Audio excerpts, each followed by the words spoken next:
লাঙ্গল সম্পূর্ণরূপে জিএম কাদেরের মালিকানায় আছে, এটা এর ব্যতিক্রম হওয়ার কোনো আইনগত সুযোগ নাই। আমরা আশাবাদী আপিলে আমরা ন্যায় বিচার পাবো। আমরা মনে করি শত বাধার মধ্যেও নির্বাচন কমিশন চেষ্টা করছেন এবং আমরা আশা করব নির্বাচন কমিশনের মবকে দমন করবেন। মবকে দমন না করলে নির্বাচন সুষ্ঠু হওয়ার কোনো সম্ভাবনা আমরা দেখি না। এবং আমরা আজকে জানতে পেরেছি যে অসংখ্য জায়গায় রিটার্নিং কর্মকর্তারা কারেক্টেবল মিস্টেককে ওনারা কারেক্ট করার ট্রাই করতেন, কিন্তু মবের কারণে করতে পারেননি। যদি মব না থাকতো অসংখ্য জায়গায় রিটার্নিং কর্মকর্তাই এগুলো কারেক্ট করতে পারতেন। আজকে প্রার্থীদেরকে কষ্ট করে আমাদের আপিল করতে হতো না। এটা অত্যন্ত কষ্টসাধ্য ব্যাপার প্রার্থীর জন্য। তিনি প্রার্থিতা অবৈধ হয়ে গেলে তাকে এখানে আসতে হচ্ছে এবং এখানে এসে তাকে আপিল করতে হচ্ছে। তো আমরা আশাবাদী নির্বাচন কমিশন দেখাবে তার দাঁত আছে, শুধু কামড় দিতে পারলে হবে না, দাঁত সহ কামড় দিতে হবে। দেশের নিয়ন্ত্রণ নির্বাচন কমিশনকে নিতে হবে। 12 তারিখ পর্যন্ত বাংলাদেশের সরকার নির্বাচন কমিশনের সরকার, সেটা নির্বাচন কমিশনকে এক্সাক্ট করতে হবে। ধন্যবাদ সবাইকে। জি, আমাদের যে 5টি বাতিল হয়েছিল এখন পর্যন্ত, যেটা আমরা হিয়ারিং করেছি, একটি ছিল তিতাসের গ্যাস বিল বাকি ছিল, উনি গ্যাস বিল দিয়ে দিয়েছেন। একটি ছিল ফর্ম উনি জমা দিয়েছিলেন কিন্তু গ্রহণ করেনি, সেটা উনি ফর্ম আজকে জমা দিয়ে দিয়েছেন।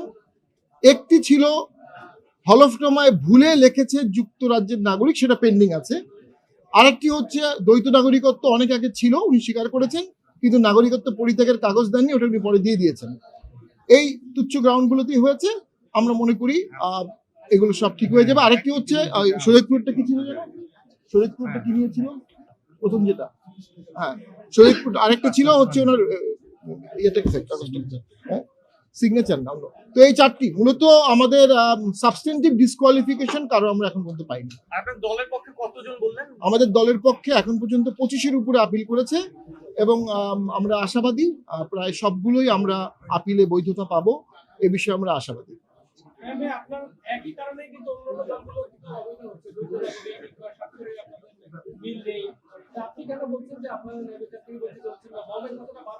না, আমরা মনে করি দ্বৈত নাগরিকত্ব থাকলে অবশ্যই এটা ডিসকোয়ালিফিকেশন, এবং দ্বৈত নাগরিকত্ব বাতিল না করে কেউ ভোট করতে পারবে না।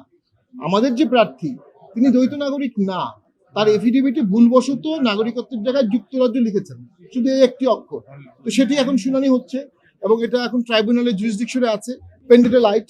আমরা দৃঢ়ভাবে আশাবাদী all doubt has to be resolved in favour of the candidate. এটা হচ্ছে ইনক্লুসিভ ভোটের প্রথম শর্ত। যেহেতু আমাদের ওই গঙ্গাছড়ার কেসে রিটার্নিং কর্মকর্তা তার দ্বৈত নাগরিকত্বের কোনো কাগজ দেখাতে পারেনি, তার বিদেশি পাসপোর্টের কোনো কাগজ কেউ দেখাতে পারেনি, আমরা আশাবাদী এখানে আমরা ন্যায় বিচার পাবো। ছবি তুললেন, ছবি তুলে